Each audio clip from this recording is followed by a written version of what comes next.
আসসালামু আলাইকুম। এটা গাজীপুর কালীগঞ্জ বক্তারপুর ইউনিয়ন। বক্তারপুর মার্কেট বলে, মার্কেটের এই সামনে থেকে পশ্চিম পাশে ইসাখার মাজার বলে। এটা হচ্ছে ইসাখার মাজার। দেখেন মাশাআল্লাহ অনেক সুন্দর, অনেক পূর্বের। দেখেন এটা দেখানোর চেষ্টা করব, আপনারা সবাই দেখতে পারবেন আসলে। এখানে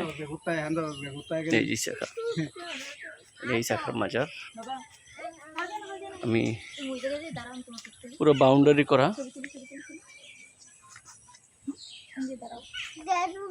এই যে ভিতরে একদম ফাঁকা, মানে কবরটা এখনো এই যে ভিতরে বাউন্ডারি করে রাখছে। আমি দেখার চেষ্টা করব। এই যে দেখেন এটা বাউন্ডারি করা।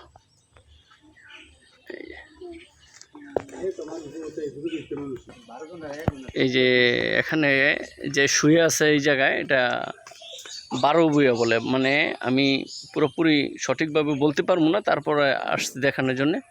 12 ভূঁইয়ার প্রধান একজন ছিল উনি, এই ইসাখা বলে উনি একজন ছিল। এটা 1906 সালের, এখানে লেখা আছে। এটা 1906 সালের।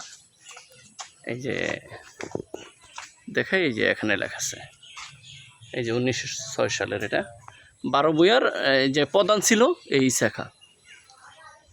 এখানে উনি আইসা এখানে শুয়ে আছে।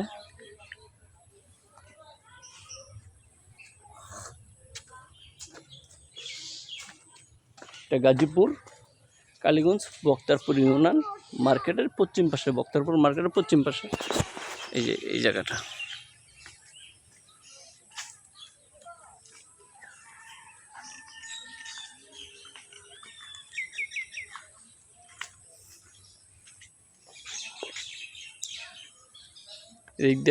এটা অনেক বছর, এখানে কোনো এটা অনেক বছর আগের। এটা মানে মহসান ভাই, এটা কত সালে এটা বার হয়েছে এই মাজারটা? মানে এটা তো আগে কোনো ছিল না। হ্যাঁ, ফারুক চেয়ারম্যান আইসে এটা, মানে ফারুক চেয়ারম্যান আইসেই বা করছে এটা। হ্যাঁ, পূর্বে উপরের লোক আইসা তারপরে বাক করছে এটা। হ্যাঁ, উপরতে লোক আইসা তারপরে সরকারিভাবে এটা ইয়ে করা হয়েছে। এই যে এদিক দিয়ে মোটামুটি রাস্তা করে দিছে সুন্দর।